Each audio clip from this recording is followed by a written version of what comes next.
नमस्कार, मैं डॉक्टर कंचन सिंह भारत होम्योपैथी में आप सभी का स्वागत करती हूँ। और आज के इस वीडियो में मैं आप सभी से बात करने वाली हूँ SGOT के बारे में। SGOT ये लीवर का एक एंजाइम है। लीवर के दो एंजाइम्स होते हैं, जैसे कि SGOT, SGPT। और इनका क्या फंक्शनिंग होता है, तो नॉर्मली जो SGOT, SGPT जो एंजाइम्स होते हैं ये हमारे लीवर को हेल्दी बनाते हैं, यानी कि ये हमारे लीवर को ठीक करने में हमारी मदद करते हैं। SGOT का एक और नाम है, उस नाम को हम क्या बोलते हैं, AST। इसको AST के नाम से भी जाना जाता है। ये क्या करती है, ये प्रमोट करता है, ये हमारे एंजाइम, हमारे जो लीवर की फंक्शनिंग को इसको असिस्ट करता है, यानी कि हमारे लीवर में किसी तरीके की गड़बड़ी तो नहीं आई है, ये पता करने में ये एंजाइम हमारी मदद करता है। और साथ ही साथ SGOT ये भी हमें बताता है कि आपका लीवर डैमेज है या नहीं है।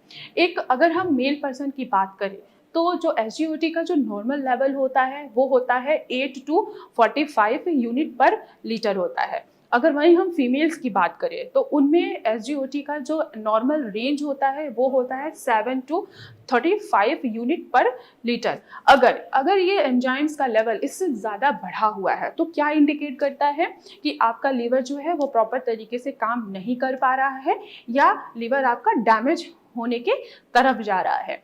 ये इंडिकेट करता है कि कहीं आपको फैटी लीवर तो नहीं है। अगर आपका SGOT का लेवल अगर आपके ब्लड में बढ़ा हुआ है तो ये इंडिकेट करता है कि कहीं आपको हेपेटाइटिस तो नहीं है। वायरल हेपेटाइटिस भी हो सकता है, हेपेटाइटिस बी भी हो सकता है। और साथ ही साथ ये और भी इंडिकेट करता है कि क्या ये लिवर सिरोसिस या लिवर फाइब्रोसिस तो नहीं है। अगर ये डिपेंड करता है कि आपका SGOT का लेवल कितना बढ़ा हुआ है। अब हम बात करते हैं कि इसके पीछे के क्या कॉजेज हो सकते हैं। तो अब जाहिर सी बात है कि SGOT का जो लेवल बढ़ा हुआ है ये डिपेंड करता है ना कि किस वजह से है। जैसे कि अगर हार्ट पे या मस्कुलर इंजरी आई हुई है तो उसके वजह से भी आपके ब्लड में SGOT का लेवल बहुत ज़्यादा बढ़ा हुआ मिलता है। इसके अलावा एक और कॉज है, जैसे कि सर्टन मेडिकेशन। आप बहुत सारे ऐसे मेडिकेशन ले रहे हैं जिनका सेवन करने से भी आपके ब्लड में SGOT का लेवल बढ़ा हुआ मिलता है। अब हमें क्या करना है कि अगर SGOT का लेवल बढ़ा हुआ है तो हमें अपने लीवर को, उसकी फंक्शनिंग को बढ़ाने के लिए हमें हेल्दी डाइट लेनी है। हमें ऐसा कोई भी खाना नहीं खाना है जिससे हमारी लीवर की जो फंक्शनिंग है, लीवर के जो एंजाइम्स है वो और भी ज़्यादा डिस्टर्ब हो। तो हमें कैसा खाना खाना है, हमें हेल्दी खाना खाना है। ऐसा खाना खाना है जिसमें एंटीऑक्सीडेंट से भरपूर हो हमारा फूड आइटम, या ऐसा खाना खाना है जिसमें एंटी इन्फ्लेमेटरी प्रॉपर्टीज पाई जाती हो। जैसे कि हमारे जितने भी ग्रीन लीफी वेजिटेबल्स हैं, आप उनका सेवन करके आप अपने लीवर को हेल्दी बना सकते हैं। और साथ ही साथ जो आपका बढ़ता हुआ SGOT है उसके लेवल को भी आप कम कर सकते हैं।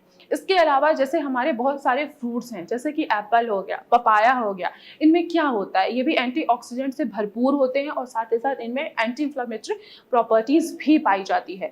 आप इनका सेवन करके भी आप अपने SGOT के लेवल को कम कर सकते हैं। और जितने भी हमारे ड्राई फ्रूट्स हैं, जैसे कि काजू में क्या होता है, फैट पाया जाता है। 75% जो फैट होता है वो गुड फैट होता है।